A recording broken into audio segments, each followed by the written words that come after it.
Bonjour Stéphanie Gervais. Bonjour Julie. Très contente de partager cet apéro avec toi. Moi Santé. aussi.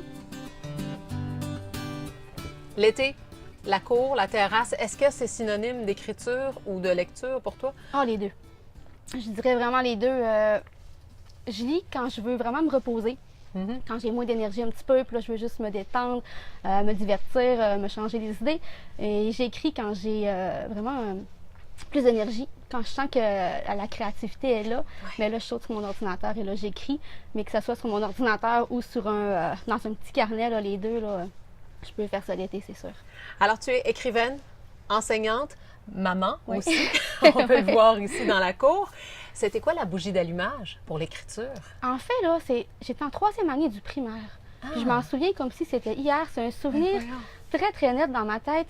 Je lisais beaucoup, beaucoup. Et un beau jour, je me suis dit, peut-être que moi aussi, je pourrais écrire mes propres histoires. Et là, c'est parti de là.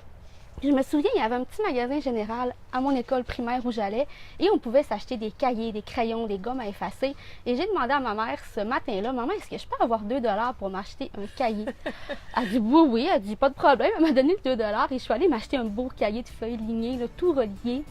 Je me souviens, je suis revenue en classe. Je me suis assise et j'ai commencé à rédiger mes premières histoires.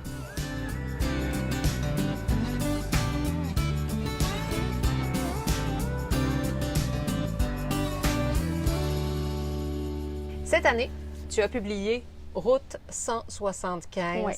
roman jeunesse de la collection Frissons de la maison d'édition Héritage. Ouais. C'est une collection qui a donné des frissons à toute une génération dans les années 90, 2000. Ouais. C'est tout un accomplissement. Ça. Oui, vraiment. Ça, comme je le dis toujours, on dirait que je ne le crois pas encore que ce livre-là existe, mais en fait, il est tout récent, il existe bel et bien. Mais oui, puis moi-même, dans ma jeunesse, je lisais tous les frissons, je les ai tous lus, et j'en ai encore plein dans mon sous-sol, je suis prête à les sortir. J'en ai environ 45 exemplaires de différents titres, puis des fois, je les relis encore.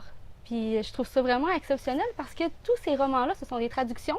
Oui. Donc, aucun Québécois n'avait encore publié de frissons. Et toi, tu es la première? Oui, je suis la première, puis je suis fière de ça parce que moi, je suis du Saguenay, puis je tiens beaucoup à ma région. On veut rester ici pour le restant de nos jours. Donc, j'ai pris, mon histoire a lieu sur la route 175, donc la route entre Saguenay et Québec. Donc, j'ai réussi à prendre une histoire qui a lieu ici chez nous avec une personnage principale qui est Clara, qui habite aussi, qui vient du Saguenay. Donc, j'ai vraiment campé l'histoire dans ma région natale. Donc, je pense que c'est un bel exploit. Je suis très contente de ça. C'est un frisson qu'on a vraiment mis au goût du jour. Donc, c'est un frisson où les jeunes ont des téléphones cellulaires, ils s'envoient des textos. On essaie de mettre ça assez d'actualité pour les intéresser. Donc, je pense qu'ils se sentent bien interpellés par l'histoire. Puis c'est un public précieux aussi, parce que les jeunes, ils sont fidèles en littérature. Oui, tout à fait. Ils sont fidèles. Puis j'ai déjà des demandes. À quand le prochain frisson? À quand la prochaine histoire? Puis j'ai beaucoup, beaucoup de demandes. J'ai beaucoup de demandes en personne quand je croise des jeunes, mais aussi sur les réseaux sociaux. Il y a beaucoup de gens qui m'écrivent. Puis sais-tu quoi? Je pense que j'ai encore plus de demandes d'adultes. Parce que les adultes comme moi qui ont lu les frissons, à l'époque, là, je pense qu'ils trippent autant que les jeunes d'aujourd'hui. Puis j'ai encore, je reçois beaucoup de commentaires aussi des gens de mon âge qui lisaient avant, qui l'ont lu aujourd'hui, puis qui ont vraiment aimé ça. C'est ça qui est drôle. Alors, est-ce que tu écris ce que tu aurais aimé lire Tellement. en tant qu'ado, préado? Ah oui, tout à fait. Oui, parce que quand j'étais jeune, je lisais beaucoup. Mais j'étais très sélective. J'avais beaucoup de misère à choisir le livre ou les livres qui allaient vraiment m'interpeller. Et à un moment donné, je me suis dit, je vais les écrire, moi, les livres que je rêve de lire, des livres que je rêve vraiment d'avoir entre les mains. Puis ça aussi, c'est une autre des bougies d'allumage là, que j'ai. J'écris des choses que j'aime, que j'aimerais lire, puis des choses qui m'émerveillent aussi. Là. Ouais.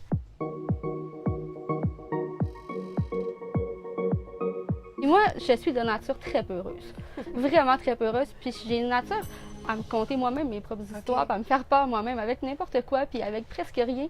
C'est pour ça que quand j'écris un frisson, j'ai pas de misère à mettre du suspense, à mettre un peu de trucs stressants parce qu'on dirait que je le ressens. Oui. Puis quand j'ai écrit le Route 175, c'était vraiment très drôle parce qu'il y a certains moments où j'écrivais. J'étais sur mon ordinateur, puis j'écrivais. Et là, mon rythme cardiaque accélérait pendant une scène d'action, par exemple. Et là, pendant que j'écrivais, puis là, je me rendais compte que j'avais des palpitations parce que Clara vivait une scène assez bouleversante et stressante. Et là, il fallait que je me rappelle, il fallait que je me parle. Puis là, je me disais, Steph, relax, c'est toi l'auteur, t'es pas Clara, t'es pas l'héroïne, t'es l'auteur. Et là, je prenais un grand respire. Alors, il y a une grande empathie avec tes Ah, personnages, vraiment, ouais. une symbiose. Ah, tout à fait. Puis c'est important. Pour les rendre crédibles, pour les rendre vrais, nos personnages, je pense qu'il faut les ressentir. Faut les Puis aimer. faut les aimer. Oui, elle existe, moi, Clara, dans ma tête. C'est sûr qu'elle existe. Qu'est-ce qui t'attend au cours des prochains mois? Ah! En plus de profiter de ce très beau décor. Là. Énormément de projets. Donc, j'ai beaucoup de projets d'écriture en cours. Donc, j'ai deux titres qui vont sortir bientôt à l'automne. J'ai 3 autres titres en cours de rédaction. Donc, j'arrête pas 2 minutes. Dans ma tête, c'est une bouilloire d'idées, là. C'est incroyable. Donc, dans les prochains mois, je dirais que l'été va être consacré à m'amuser avec les enfants, la famille, mais aussi à rédiger. C'est toujours le fun. Donc, même en vacances, là, je vais sûrement travailler sur mes autres projets que j'ai en cours. Alors, bonne rédaction, puis Merci. on se voit au Salon du Livre. Oui, c'est Et sûr. tes jeunes auteurs, tes jeunes auteurs, tes jeunes lecteurs aussi vont sûrement avoir beaucoup de plaisir à aller te voir. Oui, sûrement. Je les attends. Merci beaucoup! Merci.